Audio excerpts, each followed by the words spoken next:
हमारे बीच में 250 से ज्यादा फैमिली जुड़ी हुई है, पूरे महाराष्ट्र, गुजरात, राजस्थान, मध्य प्रदेश से, और भी आगे जाके 300-400 से भी ज्यादा फैमिली जुड़ेंगी। तो मैं सबको प्रणाम करते हुए, आदरणीय मेवालाल पाटीदार जी को प्रणाम करते हुए उनसे रिक्वेस्ट करता हूं कि वो अपना उद्बोधन दें।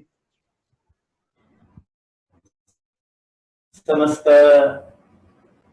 युग निर्माणी ऋषि युग्म के प्यारे बेटा बेटियों को, पुत्र पुत्रियों को, गोमाता सुधी की इस पावन तपोभूमि से अंतःकरण की गहराइयों से सादर प्रणाम।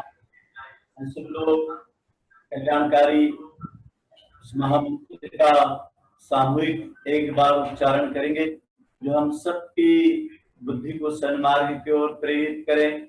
उदयमान सूर्य की दिव्य तेज की किरणें हमारे अंतःकरण में वो भर्ग का तेज हमें सतत अपने कसाय कल्मशों से, चित्त की प्रवृत्तियों से और देह पिंड की अनियमितताओं से लड़ने की शक्तियां प्रदान करें।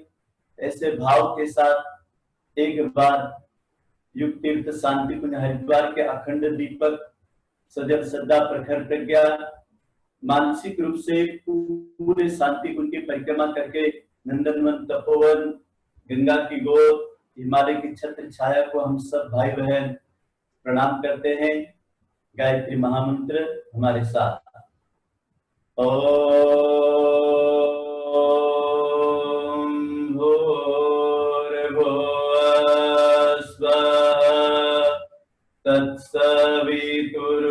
तत्सवितुर्वरेण्य भर्गो देवस्य धीमहि धियो यो नः प्रचोदयात्। प्राण और प्रकाश शरीर में उपस्थित हिमालय की ऋषि शक्तियां, देव भाइयों, पूजा योग्य माता बहनों, कोरोना वायरस एक विश्वव्यापी वैश्विक महामारी के संकट के समय पर निश्चित रूप से इस विश्व के किसी भी व्यक्ति ने ऐसा सोचा नहीं होगा कि एक दिन ये पूरा का पूरा महापिंड अपने शोधन के लिए इस स्थूल जगत के 750 करोड़ लोगों को, विश्व की मानवता को, और यदि भारत की कहें तो 130 करोड़ लोगों को एक साथ रोक देगा और सबको अपने और अन्य जीवन के उद्देश्यों, लक्ष्यों, कार्यों से स्थगित करके एक घर के अंदर गुफा प्रवेश की साधना करा देगा। लेकिन निश्चित रूप से जब कभी महापिंड को अपना उपचार करना होगा तो शायद कोरोना जैसा वायरस एक अति सूक्ष्म है जो हमें आंखों से दिखाई भी नहीं दे रहा है, लेकिन पूरी विश्व मानवता एक साथ इसके भय भ्रम में ऐसी डूबी हुई है मानो इसके पहले कभी उसने कोई ऐसे भयानक रोगों का नाम न सुना होगा। लेकिन आप याद रखिए, कभी नारू की बीमारी, कभी कालरा की बीमारी, कभी एड्स की बीमारी, कभी टीबी के संक्रामक वायरस की बीमारी, ऐसा नहीं कि ऐसा संक्रामक वायरस कभी आया नहीं होगा, लेकिन वो जब आया था, जब इतना मीडिया नहीं था, और इस समय जब वो आया है तो संचार क्रांति ने उसका हमारे मन के ऊपर, हमारे जीवन के सिस्टम के ऊपर, हमारे जीवन के रिश्तों के ऊपर, हमारी कार्य पद्धति के ऊपर एक साथ ऐसा लगता है कि हमने अपने आप को उसके साथ में ऐसा भयभीत कर रखा है मानो वो कहीं 24 घंटे हमारे इर्द गिर्द घूम रहा है। हमारा ऋषि कहता है कि हमारे जीवन का हमने तप का आधा अंश गायत्री परिवार के लिए और आधा अंश विश्व मानवता के लिए। तो मैं तो गायत्री परिवार के, यदि हम 14-15 करोड़ लोग जो भी कुछ है, तो उनके लिए तो गुरुदेव का आधा तपांश इतना है कि जैसे विश्व ब्रह्मांड का इस पूरे लोक में जितनी सामर्थ्य कष्ट कठिनाइयों की है उसको परास्त करने की परशुराम ऋषि की तरह, दुर्वासा ऋषि की तरह गुरुदेव और ऋषि युग्म के अंदर है कि अंतःकरण से हमें प्रतिक्षण प्रतिपल आत्मविश्वास रखना है। मैं उस गुरु सत्ता को हृदय की गहराइयों से नमन करता हूं कि जिन्होंने इस 2020 के, अभी हम दूसरे चरण का लॉकडाउन पूरा कर रहे हैं आज, और कल से तीसरे चरण में हम प्रवेश करेंगे। तो स्थूल, सूक्ष्म और कारण, ये तीनों जगत होते हैं शरीर में भी। तो हम पहले शारीरिक रूप से परेशान हुए थे, फिर दूसरे चरण में मानसिक रूप से, अब हमें भावनात्मक रूप से परेशान नहीं होना है। गुरुदेव का तीनों शरीरों का ध्यान करते रहना, वो हमें उससे उभारते रहेंगे। आज का विषय बड़ा अद्भुत है और दिव्य है। देखो, मैं आपको जो भी इस विषय के ऊपर जो संगोष्ठी हमारी हो रही है, मैं कोई आपको किताब या लेक्चर और प्रवचन की शैली में नहीं बताऊंगा, क्योंकि हमारा पिछला जो 35 साल का जो चिकित्सा क्षेत्र का जो प्राकृतिक चिकित्सा, वैकल्पिक चिकित्सा, पंचगव्य आयुर्वेद का और एग्रोपैथी का जो अनुभव है, उस आधार पर अब तक हजारों लोगों तक हम लोगों ने इस प्रकार की प्रायोगिक कार्यशालाएं करी है। उसके कुछ सूत्र भी हैं, कुछ उसके साथ समझने के तरीके भी हैं। भाई बहनों, ये शरीर भगवान की एक बहुत बड़ी अमानत है, धरोहर है, और इस शरीर रूपी यंत्र का जो सिस्टम है, उसके साथ में उसकी कार्य विधि अपने आप दो तरीके से चलती है। एक हमारा आंतरिक शरीर, जिसमें हमारा एक ऑटो सजेशन की तरह हमारा शरीर कार्य करता रहता है, और एक बाह्य शरीर की इंद्रियां जो हमारी विचारणा के द्वारा जिसको निर्देशित करने पर चलते हैं, हाथ, पैर इत्यादि। लेकिन आप लोग आश्चर्य करेंगे, जिस शरीर रूपी यंत्र को हम किसी भी क्षेत्र में ले जाएं, चाहे वो व्यवसाय का क्षेत्र हो, चाहे साधना का क्षेत्र हो, चाहे योगिक क्रियाओं का हो, चाहे कृषि का, व्यापार का, चाहे आप किसी भी फील्ड में कार्यरत हो, वहां सबसे पहला हथियार लगता है शरीर। और यदि शरीर रुग्ण है और मन अशांत है, तो ये दोनों चेतनाएं हमारे दो कोषों को प्रभावित करती है।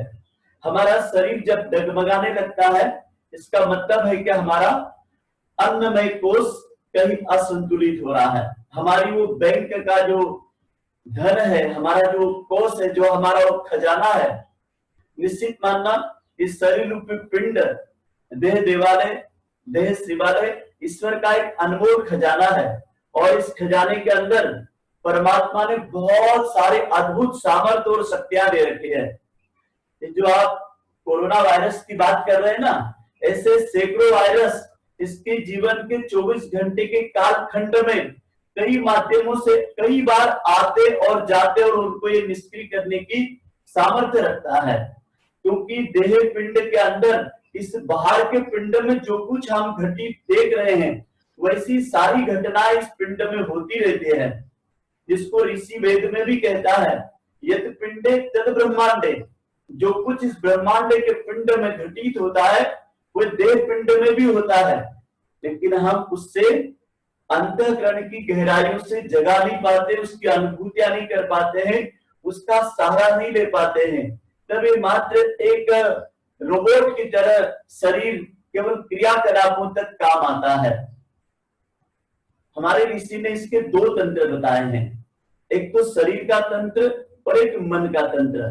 तो जीवन के लिए दोनों तंत्र का सबल, हृष्ट पुष्ट, मजबूत होना नितांत आवश्यक है। इसको यूं कह लीजिए कि हमारे जो शरीर पिंड दिखाई दे रहा है, एक जीवन रथ है, और जीवन रथ में निश्चित रूप से इसको चलाने के लिए दो चीजें आवश्यक होती है, एक तो ईंधन और इसको चलाने वाला एक आंतरिक सिस्टम। तो ईंधन तो परमात्मा ने प्राण के रूप में दे दिया है। तो जहां तक प्राण की शक्ति का जो कोष है, वो परमात्मा का अकूट भंडार है, और वो निश्चित रूप से इस देह पिंड के लिए एक यात्रा तक के लिए मिला है। इसलिए इसका बीमार होना या मरना उस प्राण से कोई उसका लेना देना नहीं, क्योंकि वो एक आत्म शक्ति का प्रतिनिधित्व नियमित करता है, पहले भी करता था, आज भी कर रहा, बाद में भी करेगा। लेकिन एक बहुत बड़ी बात है कि शरीर रूपी जो यंत्र है, इसको चलाने के लिए जो शरीर है, उसके साथ में 5 कर्म इंद्रियां होती है, और जो मन रूपी यंत्र है जिसको चलाने के लिए 5 ज्ञान इंद्रियां होती है। इस रथ को ये 2 अश्व हाँक रहे हैं, जिससे हम कहेंगे ज्ञान इंद्रिया और कर्म इंद्रिया। अब सबसे पहले हम शरीर रूपी इस यंत्र में मन रूपी यंत्र को ठीक करने के लिए हमारी ये जो 5 ज्ञान इंद्रिया है, इनको सबल, स्वस्थ, समर्थ और मजबूत करने का सबसे पहले हमें प्रशिक्षण देना चाहिए। निश्चित समझना, मन के जीते जीते मन के हारे हार है। मन ही अपना शत्रु है, मन ही अपना मित्र है।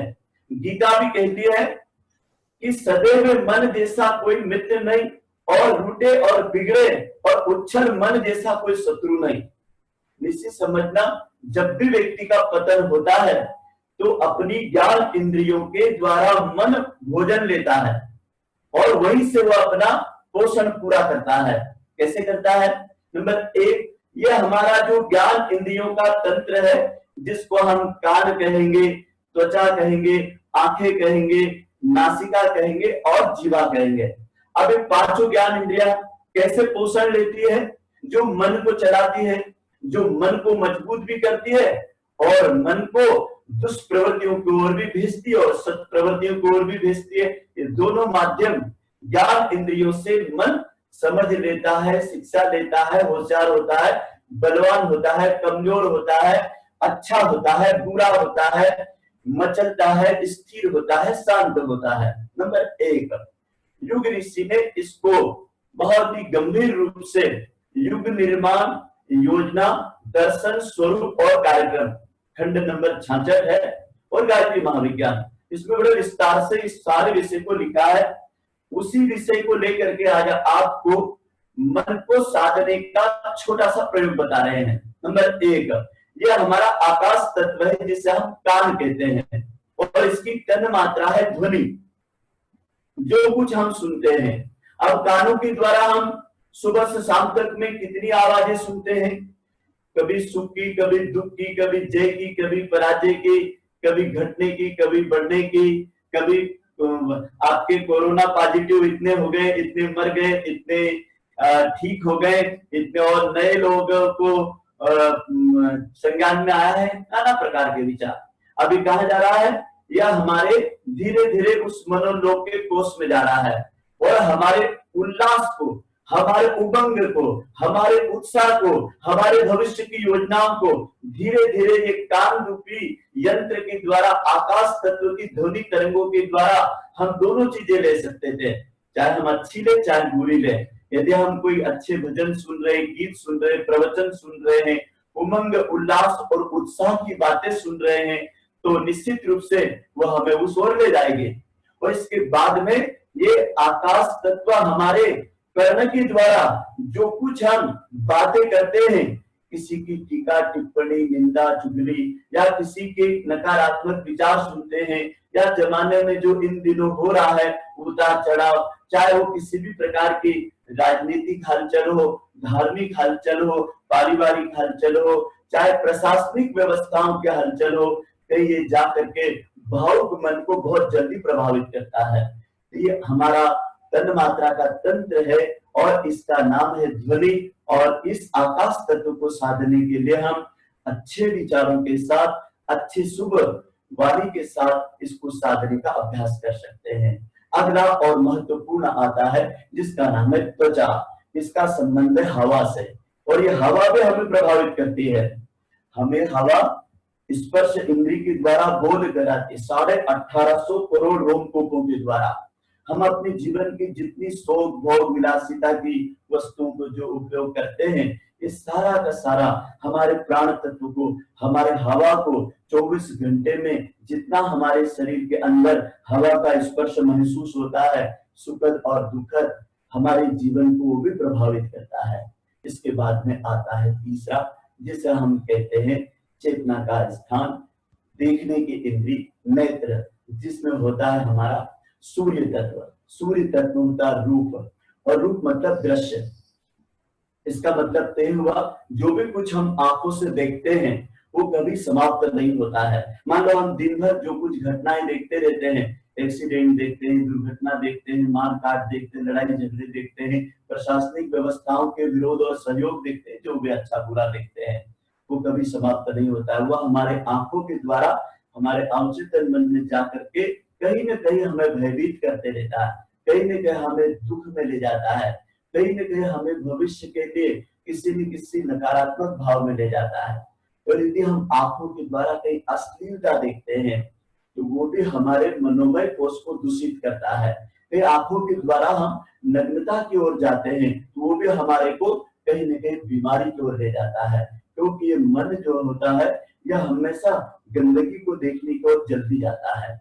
आपने देखा होगा, मान लो एक टेबल पे गंदगी पड़ी हुई है, ऐसा हमारा है कि स्वच्छ मन। अब स्वच्छ मन के लिए क्या, स्वच्छ मन के लिए आप उस गंदगी को या तो एक सफेद कपड़े से ढक दे या फिर थोड़ा इत्र सेंट छोड़ दे उसके ऊपर, ये भी हो सकता है। लेकिन याद रखना, ढकना उसका समाधान नहीं है, सेंट खुशबू मारना उसका समाधान नहीं है। उसका दूसरा समाधान सबसे अच्छा है, उसको हटा देना। निश्चित मानना कि जब तक हमारी आंखों में जो दृष्टिकोण हमने किसी के प्रति बना रखा है वह हमारे मन को हमेशा प्रभावित करेगा। इसलिए हमारे मन की गंदगी को हमें हटाने में ज्यादा फायदा है। मैं तो ऐसा देखता नहीं हूँ, मैं तो ऐसा सुनता नहीं हूँ, मैं तो ऐसा सोचता नहीं हूँ, मेरा तो ऐसा दृष्टिकोण नहीं है, इसको कहने के बजाय हम उसको समाधान में प्रायोगिक रूप में लें, तो उसको हम हटा दें, उसको हम डिलीट कर दें, उसको हमसे दूर ले जाएं। जब देखिए उसका प्रभाव कितना ऊंचा होता है। तो हमारा ऋषि कहता है कि जब तक व्यक्ति का दृष्टिकोण का परिवर्तन नहीं होता है तो सृष्टि तो वही है, बस परिवर्तन चाहिए व्यक्ति की दृष्टिकोण का। अगला और महत्वपूर्ण है जिसको हम कहते हैं सज्जनों जीवा, और एक जीवा दो काम करती है। ये जो हमारी ज्ञान इंद्रिय जीवा, एक तो बोलती है और चखती है। जो कुछ हम स्वाद लेते हैं और जो कुछ हम बोलते हैं ये कभी समाप्त नहीं होता है। बोला गया शब्द और चखी गई खाने पीने की जो भी पदार्थ हैं वो कभी समाप्त नहीं होते, उनका संबंध सीधा मन से होता है। कई बार हम बोलते हैं ना, मेरा पेट तो भर गया है लेकिन मेरा मन नहीं भरा है।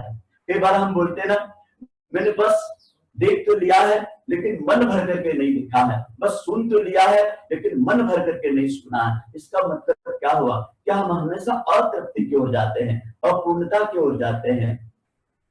चाहे थोड़ा हो चाहे पूरा हो, लेकिन स्वाद तो स्वाद होता है, चाहे वो शब्द थोड़ा हो या बहुत ज्यादा हो, लेकिन शब्द का प्रभाव हमारे जीवन के आचार रसायन पर, आचार विज्ञान पर कितना होता है। इसको हमारा ऋषि कहता है कि जीवा के द्वारा बोला गया शब्द बार बार हमारे मन को आंदोलित करते रहता है, प्रभावित करते रहता है, दुखी और खुश और प्रसन्न करते रहता है, भयभीत तक करते रहता है।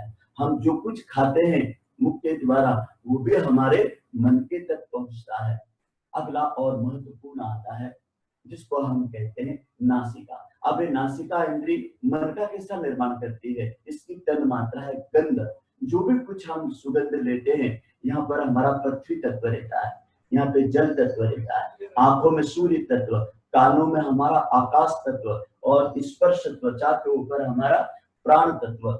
निश्चित मानना कि ये पांचों जो तत्व हैं ये हमारे शरीर पिंड में पांचों ज्ञान इंद्रियों के द्वारा मन का निर्माण करते हैं। और जैसी हमारी मन स्थिति बनती है वैसी हमारे सामने की परिस्थितियां या तो हमें खुश करती रहती है या दुख करती रहती है, वर्तमान अतीत या भविष्य का कहीं न कहीं भय पैदा करती रहती है। ये निश्चित समझना भाइयों बहनों कि न तो हमारे सामने कोई भविष्य है और न तो आज हमारे सामने कोई अतीत है, हम केवल वर्तमान में खड़े हैं। यदि हमारी ज्ञान इंद्रियां इस रूप में आज वर्तमान के परिवेश में, वर्तमान के क्षणों में हमें जीने के लिए इन परिस्थितियों के साथ तालमेल बिठाने के लिए थोड़ा सा प्रयास कर दें। जैसे कहीं योग ऋषि ने एक जगह लिखा है ना, प्रसन्न रहने के दो ही उपाय, अपनी आवश्यकताएं कम करें और परिस्थितियों से तालमेल बिठाएं। निश्चित समझना कि जब हम परिस्थितियों के साथ तालमेल बिठा लेते हैं तो भविष्य तो अपने आप आने वाला है। और मन स्थिति आज ही हमारी कमजोर हो गई और परिस्थितियों को आज ही हम इस रूप में वजनदार बना लेंगे कि जिसको हम भविष्य में चल भी नहीं पाएंगे और उन परिस्थितियों को अनुकूल खड़ा करने के लिए हमारी शारीरिक और मानसिक शक्तियों को हम इसी समय क्षीण कर देंगे, उन्हें हम बर्बाद कर देंगे, तो हमारे मूल हथियार की धारी खत्म कर लेंगे हम लोग। तो हमारी मन की सबसे बड़ी धार होती है विवेकशीलता, संयमशीलता, संकल्प शक्ति, नियमित सकारात्मक भाव। हमारा ऋषि कहता है जो व्यक्ति नियमित स्वाध्याय करता है, जो व्यक्ति नियमित रूप से अपने जीवन में ध्यान करता है, नियमित रूप से जो उपासना करता है, नियमित रूप से जो स्वाध्याय करता है, नियमित रूप से जो आत्म संयम के मार्ग पर चलता है, निश्चित रूप से उसका आत्म संयम इतना बढ़ता है कि वो धारदार रहता है। और यही उपाय हमारे मन के निर्माण के लिए है। इसके लिए हम नाटक भी कर सकते हैं, ये भी हमारे मन का निर्माण करता है। इसके लिए हम तन मात्रा ध्यान भी कर सकते हैं, जो मैंने आपको अभी बताया कि पांचों ज्ञान इंद्रियों पर, पांचों तत्वों का, पांचों तन मात्राओं का, जैसा गायत्री महाविज्ञान में ऋषि युग ने बताया है। अगला आता है सज्जनों, जिसको हम कहते हैं शरीर। और ये शरीर रूपी जो यंत्र है, ये भी वैसा ही हथियार है। रणभूमि में यदि योद्धा चले जाए और हथियार धारदार ना हो और उसकी बंदूक में कारतूस ना हो, तो बंदूक किस काम की? और हथियार धारदार ना हो तो फिर उसकी युद्ध की रणभेरी उसका क्या बिगाड़ेगी, उसका कौशल उसका क्या काम आएगा। ये हमारा शरीर जो है उस चाकू की तरह धारदार होना चाहिए। सब्जी को यदि काटना है तो चाकू नहीं काटता है, उसकी धार काटती है। यदि जिंदगी जीना है तो हमें अपनी पांचों कर्म इंद्रियों को कम से कम संचालित रखना पड़ेगा। हमारा ऋषि कहता है इन पांचों कर्म इंद्रियों पर हमेशा हमारा ध्यान होना चाहिए। 1 मिनट में यदि व्यक्ति अपने कदम से कदम मिला करके सामान्य गति से भी चले तो 100 कदम आराम से चल सकता है 1 मिनट में। और यदि 1 मिनट में व्यक्ति 100 कदम चलता है तो 60 मिनट 1 घंटा, अर्थात 1 घंटे में वो 6000 कदम चल सकता है। तो क्या हम अपने जीवन में 6000 कदम 24 घंटे में चलते हैं? हम घर में चले, बरामदे में चले, अपने घर के कमरों में चले, लेकिन चलना टहलना बहुत जरूरी है। आप निश्चित समझना, जैसे चाकू को, गाड़ी को जंग लग जाता है, ऐसे ही शरीर रूपी यंत्र के जितने भी हमारे 360 जॉइंट हैं, इसके अंदर 18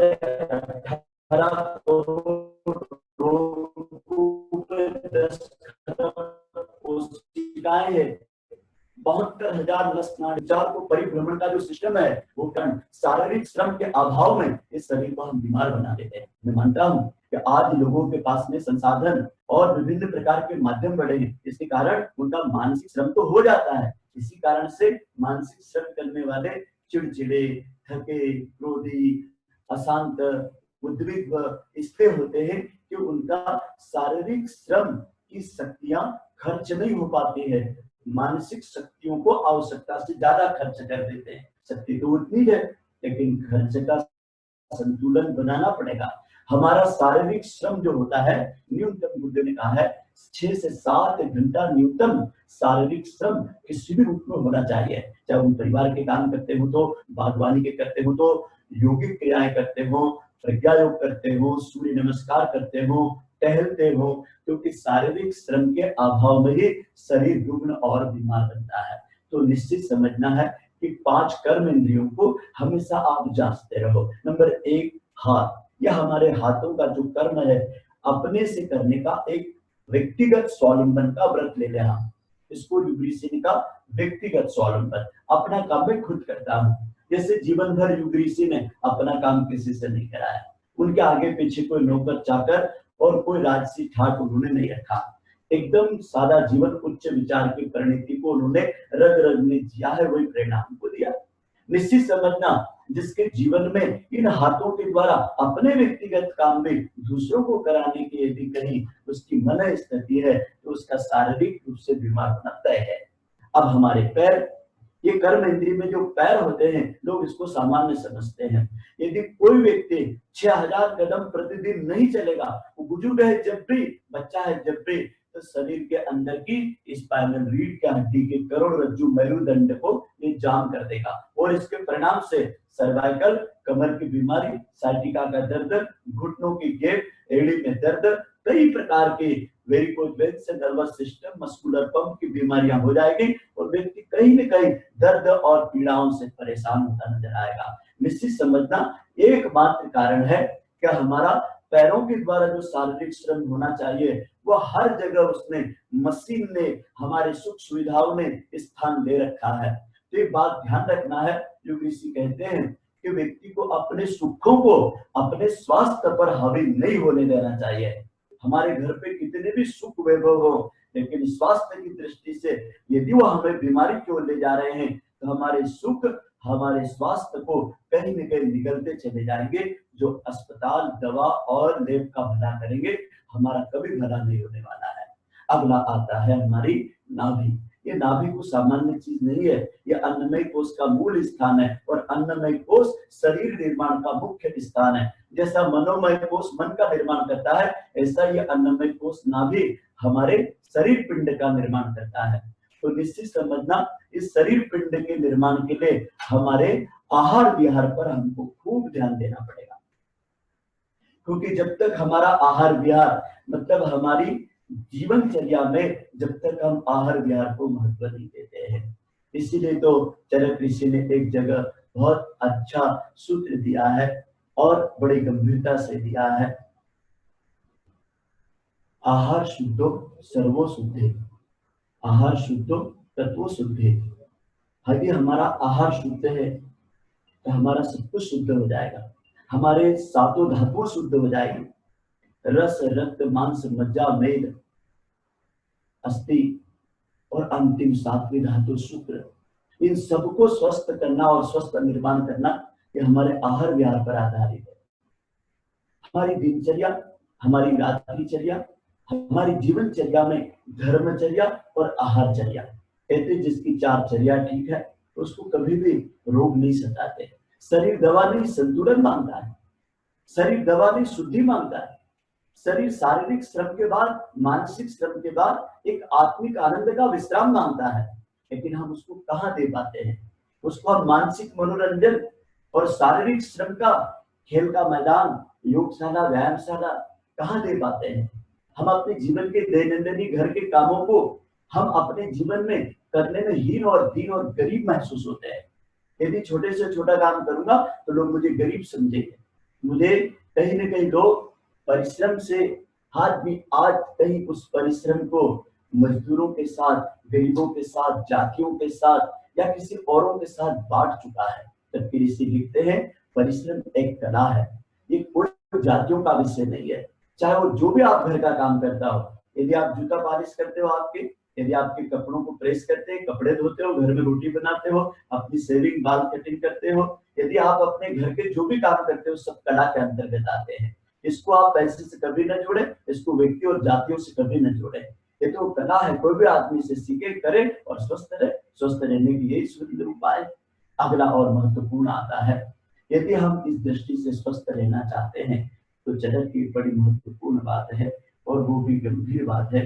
उन्होंने कहा कि जो हमारा देह पिंड जो मिला हुआ है, शरीर माध्यम खलु धर्म साधना, ये जो हमारा शरीर है ये धर्म, अर्थ, काम और मोक्ष का साधन है। ये चारों पुरुषार्थ को हमारे जीवन में पुरुषार्थ चतुष्ट का है और ये पुरुषार्थ के लिए हम आप पैदा हुए हैं। ये तो करना ही करना पड़ेगा। व्यक्ति को अपना धर्म जीवन भी बनाना पड़ेगा, अर्थ उपार्जन भी करना पड़ेगा, अपनी मेहनत भी करना पड़ेगी और अपने पारिवारिक कर्तव्यों को भी पूरा करके अपने जीवन की अगली प्रवृत्तियों से निवृत्ति की, मोक्ष की यात्रा भी इसी जीवन में सुलभ होती है। लेकिन उसके लिए भी शरीर और मन का स्वस्थ होना नितांत आवश्यक है। आगे हमारा ऋषि लिखता है, यदि स्वस्थ रहने के लिए आहार शुद्ध हो, तत्व शुद्ध हो, इसके लिए 3 सूत्र हैं। सबसे पहला है कि कौन बीमार नहीं पड़ेगा। तो चरक ने ये प्रश्न वाग्भट ऋषि ने इसके जवाब दिए। तो वाग्भट ऋषि लिखते हैं, कह ऋषिवर मित भुक मित भुक मित भुक, जो भूख से कम खाएगा वो कभी बीमार नहीं पड़ेगा। देखो, यदि भूख से अधिक खाएंगे तो हवा और पानी की जगह भी हम घेर लेंगे, इसलिए हमेशा भूख से कम खाने का हम अभ्यास करें। अगला आता है रिसीवर, कौन बीमार नहीं पड़ेगा? तो भागवत ऋषि कहते हैं हित भूख, हित भूख, हित भूख। जो हित है वो खाने वाला व्यक्ति कभी बीमार नहीं पड़ेगा। सब लोग जानते हैं कि मैं क्या खाता पीता हूँ, मुझे क्या तकलीफ होती है। यदि अधिक चाय पीने से गैस, एसिडिटी, कब्ज और कहीं उल्टियां हो रही है, कहीं शरीर में जलन, दहाव, गर्मी बढ़ रही है, अल्सर बढ़ रहा है, अल्सरकोलाइटिस हो रहा है, मुंह में पेट में छाले हो रहे हैं, यूरिन पीली हो रही है, दहाव हो रहा है, शरीर के अंदर जो विकार उत्पन्न होते हैं, तो सबसे पहले हमारा डॉक्टर भी बोलता है क्या खाते, कल क्या खाया, अधिक क्या खाते हो। इसका मतलब है हित भूख। जो हित है वही हमारी भूख है, जो हमें हितकर नहीं है वो हमें त्यागने योग्य है। अच्छा, ये भी मान करके चलिए कि भूख एक बीमारी है और भोजन उसकी दवा है। यदि हम दवाई गलत कर देंगे तो बीमारी ठीक होने के बजाय रिएक्शन हो जाएगा। यदि भूख रूपी बीमारी लगी है तो उस बीमारी को ठीक दवा चाहिए। नींद रूपी यदि बीमारी आई है तो उसको समय पर सुला दीजिए, उसको नशा लेकर के जगाइए मत, और ज्यादा काम करने की लालसा में मत जाइए, आप बीमार हो जाएंगे। और यदि आपको प्यास लगी तो आप पानी पीजिए, वो बीमारी है।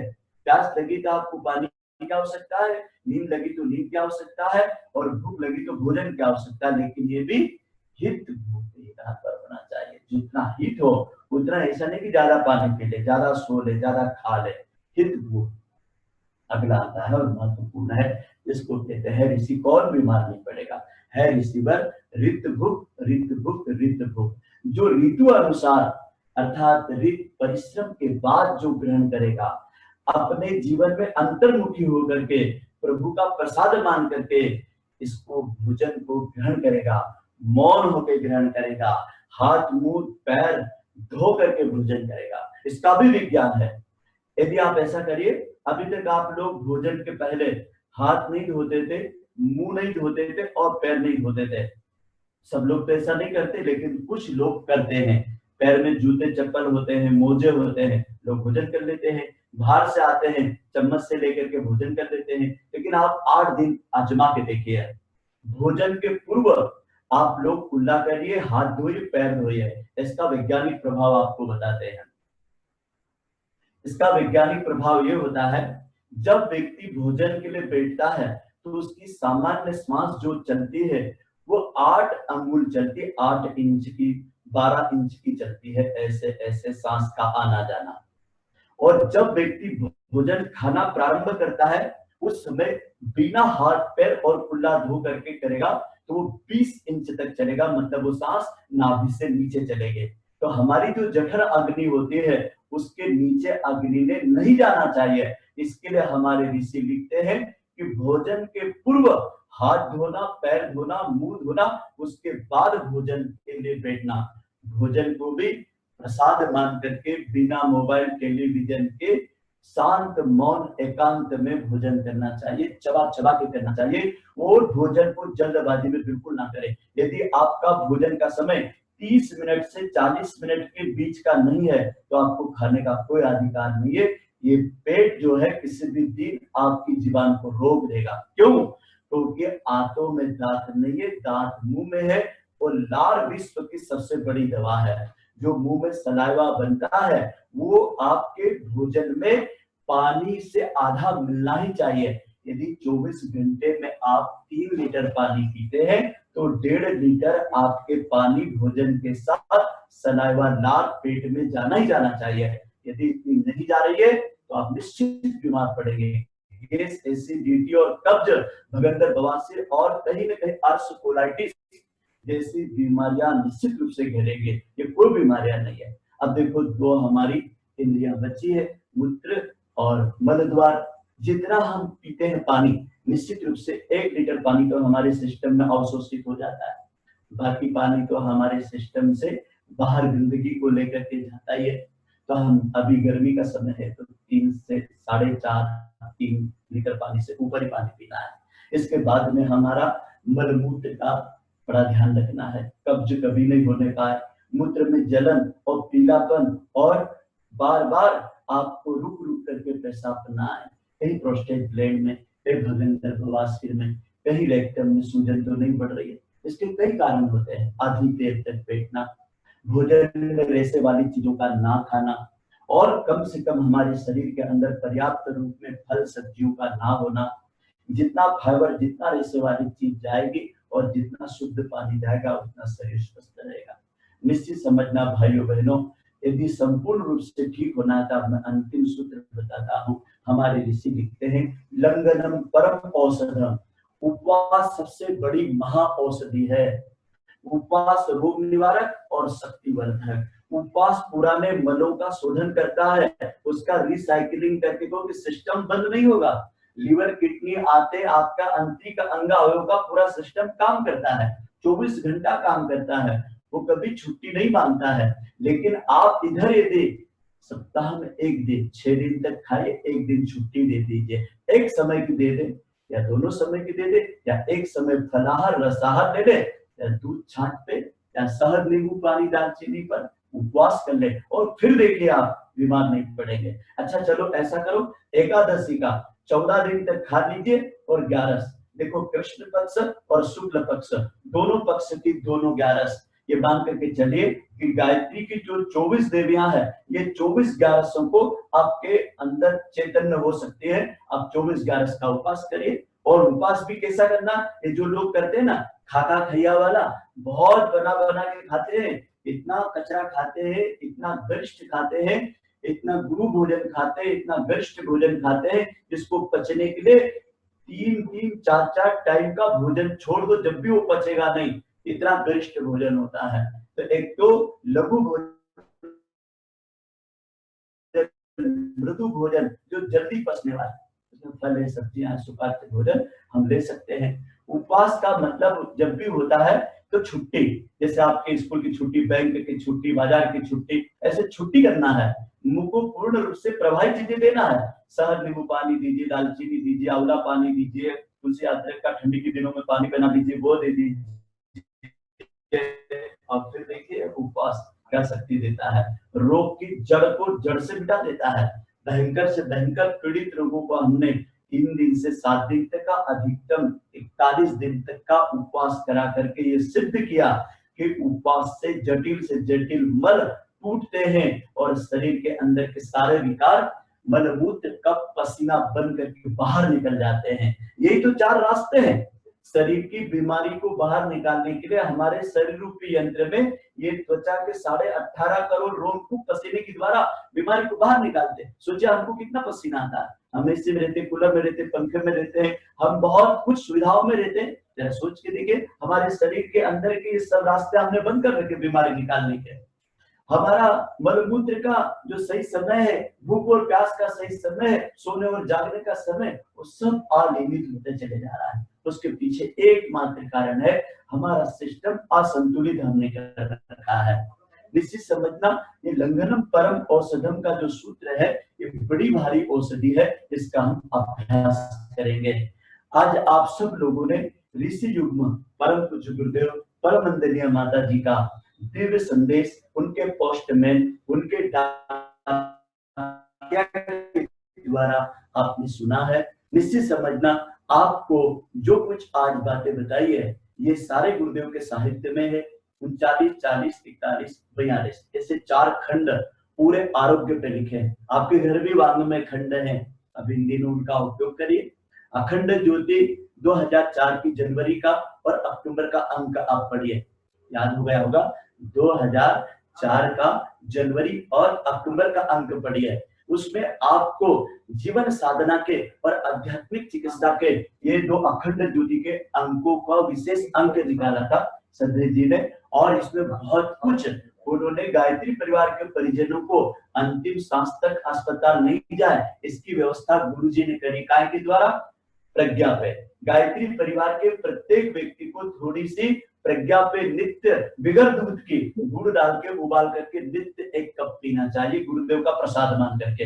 इससे आपका सिस्टम स्वस्थ रहता है। उसमें ऐसी 14 जड़ी बूटी मिली हुई है जो आपके शरीर की नियमित दिनचर्या बनाता है, शोधन करता है, बलवर्धक और बुद्धिवर्धक, मन और शरीर दोनों को ठीक करता है। और दूसरा है प्रज्ञा योग। प्रज्ञा योग गायत्री परिवार के प्रत्येक व्यक्ति को 16 आसन, इसको तो आप यूं मान लीजिए जैसे प्राचीन ऋषियों ने सूर्य नमस्कार के 12 आसन बनाए, ऐसे ही इस युग में युग ऋषि ने 16 आसन जो बनाए हैं, इसको चंद्र नमस्कार के रूप में भी आप कर सकते हैं।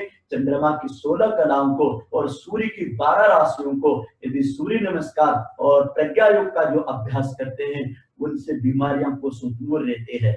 और तीसरा चीज है प्राण आकर्षण प्राणायाम। दुनिया में ये 3 चीजें किसी ने भी नहीं बताई, किसी ऋषि ने नहीं लिखी, किसी प्राचीन ग्रंथ में नहीं लिखी।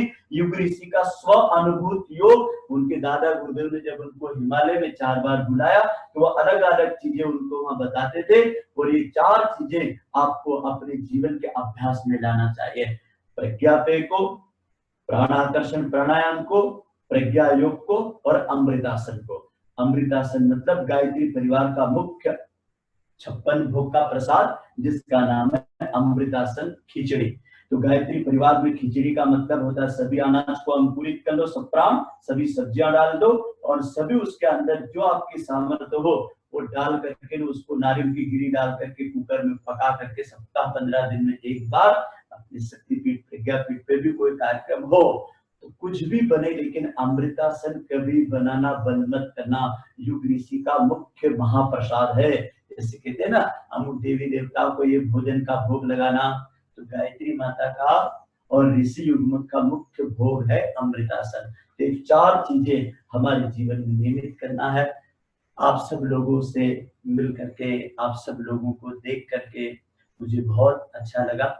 और इसमें बहुत सारे भाई बहन तो ऐसे हैं जो पूर्व में मुझे या तो मुंबई के कार्यक्रमों में मिले, या गायत्री धाम के शिविरों में मिले, या जन्म शताब्दी में मिले, किन्हीं कार्यक्रमों में। आप राजस्थान के, गुजरात के, महाराष्ट्र के, मध्य प्रदेश के, मुंबई के अलग अलग क्षेत्रों के आप सब भाई बहनों को गौपुत्र का अंतःकरण की गहराई से प्रणाम है, नमन वंदन है। गुरुदेव माता जी का खूब खूब आपको संरक्षण और प्यार मिले। ओम शांति शांति।